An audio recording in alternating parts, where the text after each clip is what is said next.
Alright, yeah, I thought I'd do a video on fence panels. I'm not a fence panel installer, just a normal guy. I'm currently in the middle of a back garden refurb, in the middle of it, and house moved into. You can see the fence panels there.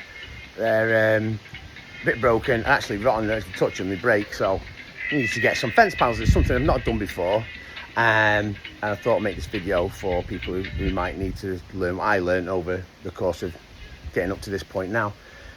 So fence panels, they all seem to be like standard sizes, usually about 6 foot wide. They do them in feet.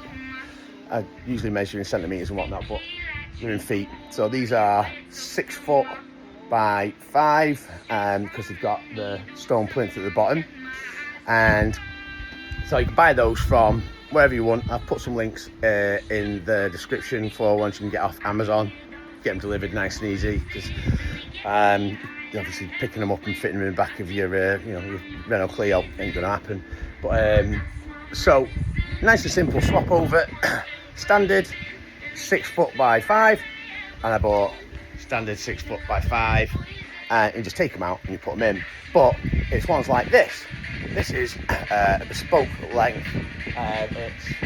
It's 5 foot, but it's a shorter length. So you're going to need to still buy a 5 foot high fence and then cut it down to size. And this is what the main thing is. I'm going to show you in this video how simple it is, because it can cost you a lot more money to get your fence panels made to bespoke sizes. So if you look up here as well, I've got same again. I've got a 6 foot by 3 foot panel, so it's 6 foot wide, and then again it's 3 foot, but it's a bespoke size. So I've got 2 panels at 5. I've got 3 that are at 5. I've got 3 that will just slot in, out and in, nice and simple. But I've got 2, and you'll find this on most places, that there is a bespoke one that you need to cut down. So I'm going to try and show you how simple it is. So what you need to do first of all is get your tape measure out, measure inside the gaps, which I'll show you now. So you can measure from inside here, okay, because obviously it's a recess that goes in, and then all the way to the other side to where that is. Now I did mine, and it's 98 centimeters, I think. So what I've done is, even though it's 98 centimeters, I have to use a 6 foot panel. So I've measured from this end to here, and I've done the same at the top. And what I've done is I've put it on some wood stilts, so I don't cut my brand new grey floor that I've done. So one of the tools you'll need, which you might have one, or you can buy one, or just lend one off someone, because not most people, but you'll always know someone that has one, is a circular saw, and this makes the job a hell of a lot easier.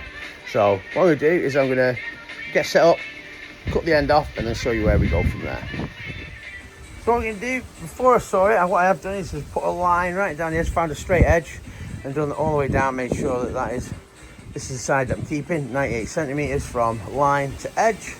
But what I'm going to do is I'm going to get a claw hammer there, put it under the edging, and so I want to repurpose this and use this as an edge. So if we can zoom out there, use this, take it off, and then once this has been cut off, I'm going to put it here on the end to make it like a closed end. So literally just very carefully get your claw hammer in underneath. Usually better here, because actually there's a little space under the slats. You see them there along the way, and just carefully lift them out and then remove it. Be careful, like I say, because obviously you want to repurpose this, you don't want to snap the wood as well. So as you can see, taking it off both sides. I'm going to put them aside because we'll need to use them later. So then I flipped it back around, because there are battens both sides, as you can see. So I flipped it back around. I've put some pieces of wood that I had handy. You can use anything as long as it's quite even, because it's best that whatever surface that you're cutting on, that the panel is raised off the floor, because of your circular blade. You obviously need some clearance so you don't saw through your nice floor. Okay, so we'll put this back down, and then secondly, you can see the line in it there.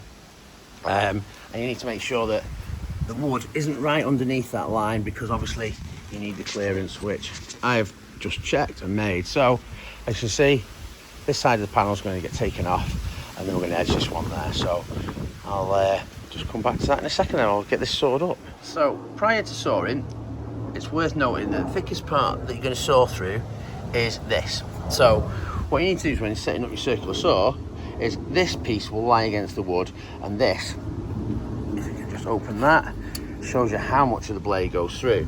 So what I've done is measured that thickness of that wood, and then the length of this circular saw will actually clear that, but also then not chop through my nice floor as well. So just worth noting, it's dead easy to change. All circular saws are slightly different, but it's literally just a case of loosening this part, and what you do is you just lower it, raise it to show more of the circular saw as well. Okay, so just a little bit of prep, and then off you go.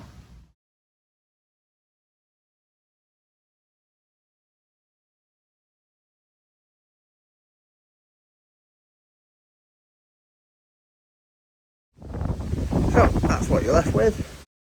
If you keep all the bits of wood that you've actually cut off, you can use them for something else, like I did, and created this cool little wood store. What we're going to do now is remove this. It's not needed for this installation. Whatever you want to do with that, you know, keep it for firewood, or take it apart and use the good bits of wood, whatever. But that's for a different time. Now we're going to take this and take these and reinstall them on this side and then on the underside to make this the fence as rigid as possible. So I've got those bits now, and what I'm going to do is, because they actually nail into each other, is I've put the other one underneath and made sure it's flush at each end, so it fits into these gaps here, okay? And then the same with this one. What they're going to do is I bang this one in, because I've kept the nails in. You can take them out and just put new ones in if you want to, but I'm going to just bang them into this one, and they should pinch it together, and the nails from this one seal into this piece, and so on the other way around. So leave it with me, let's see how we go.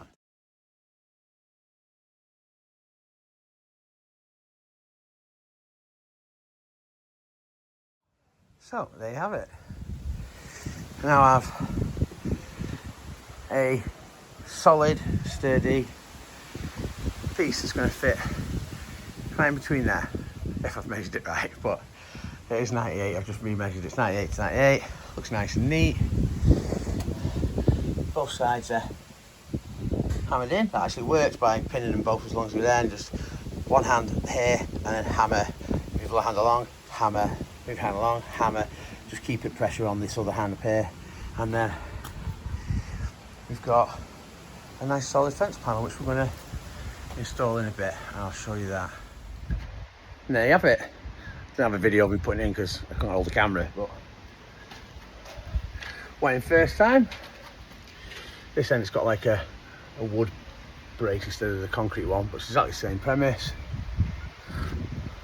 And all the others have gone in as well. That other one that I modified there, and the standard modified. So there you go folks, never done it before, and that's how easy it was if you want to try and do it yourself.